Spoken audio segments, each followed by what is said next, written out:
Ẹ káàbọ̀ sí ẹ̀kọ́ kíkà ojoojúmọ́ ti ìjọ ẹ̀dá titun. Òní ọjọ́ 16 oṣù keje ọdún 2025. Àkòrí: pa ọkàn rẹ mọ́. Ìwé orin ẹ̀ta àrún òdo. Mo ti ṣèlérí Jésù. Ẹ̀kọ́ àkọ́sórí: dí gbogbo ohun ìpamọ́, pa àyà rẹ mọ́, nítorí pé láti inú rẹ̀ wá ní orísun ìyè. Ìwé òwe orí 4 ẹsẹ̀ 23. Bíbélì kíkà. Ìwé òwe orí 4 ẹsẹ̀ 20 dé 27. Ọmọ mi, fetí sí ọ̀rọ̀ mi, dẹ̀tí rẹ sílẹ̀ sí ọ̀rọ̀ mi. Má ṣe jẹ́ kí wọn kí ó lọ kúrò ní ojú rẹ, pa wọ́n mọ́ ní àárín àyà rẹ. Nítorí ìyè ni wọ́n ń ṣe fún àwọn tí ó wá wọn rí, àti ìmúláradá sí gbogbo ẹran ara wọn. Ju gbogbo ohun ìpamọ́, pa àyà rẹ mọ́, nítorí pé láti inú rẹ̀ wá ní orísun ìyè. Mú àrékérekè kúrò lọ́dọ̀ rẹ, àti ètè ẹ̀tàn jìnnà réré kúrò lọ́dọ̀ rẹ. Jẹ́ kí ojú rẹ kí ó máa wò ọ̀kánkán gan, kí ìpéǹpéjú rẹ kí ó máa wò gan níwájú rẹ. Ronú ipa ọ̀nà rẹ, gbogbo ọ̀nà rẹ ni yóò sì fi ìdí múlẹ̀. Má ṣe yà sí apá ọ̀tún tàbí sí apá òsì.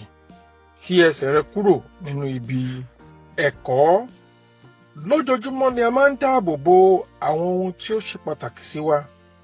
Ẹ̀rọ alágbèéká wa, ilé wa, ipò tàbí ọlá wa. A máa ń ní àgádágodo, kọ́kọ́rọ́, a sì máa ń mọ odi ààbò fún ààyè wa. Ṣùgbọ́n ní ọ̀pọ̀ ìgbà, a máa ń gbàgbé láti dáàbò bo ohun tó ṣe iyebíye jùlọ, ọkàn wa. Bẹ́ẹ̀ sì ni, ìwé mímọ́ ṣe àtẹnumọ́ pàtàkì láti pa ọkàn wa mọ́, kì í ṣe tara nìkan, ṣùgbọ́n nínú ẹ̀mí pẹ̀lú, nítorí pé láti inú ọkàn ni orísun gbogbo tí à ń ṣe.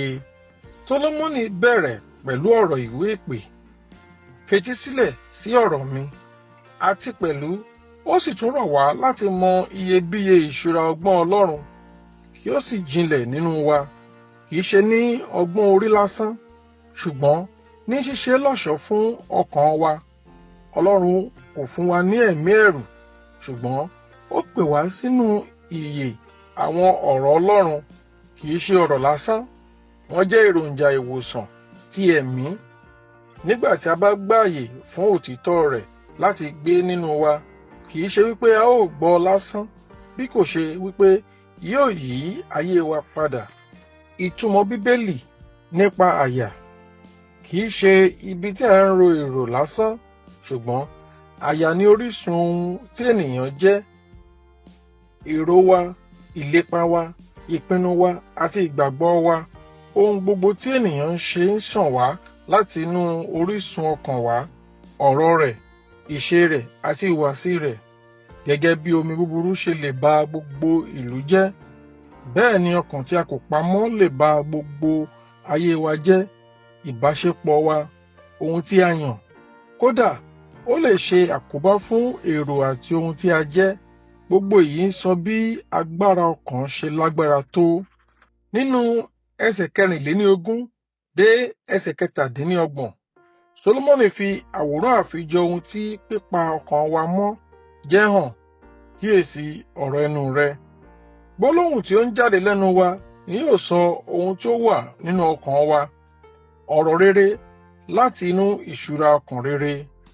Níní àfojúsùn yóò gbà wá lọ́wọ́ agbára tí ó fẹ́ mú ọkàn wa ṣáko nípa ìdánwò.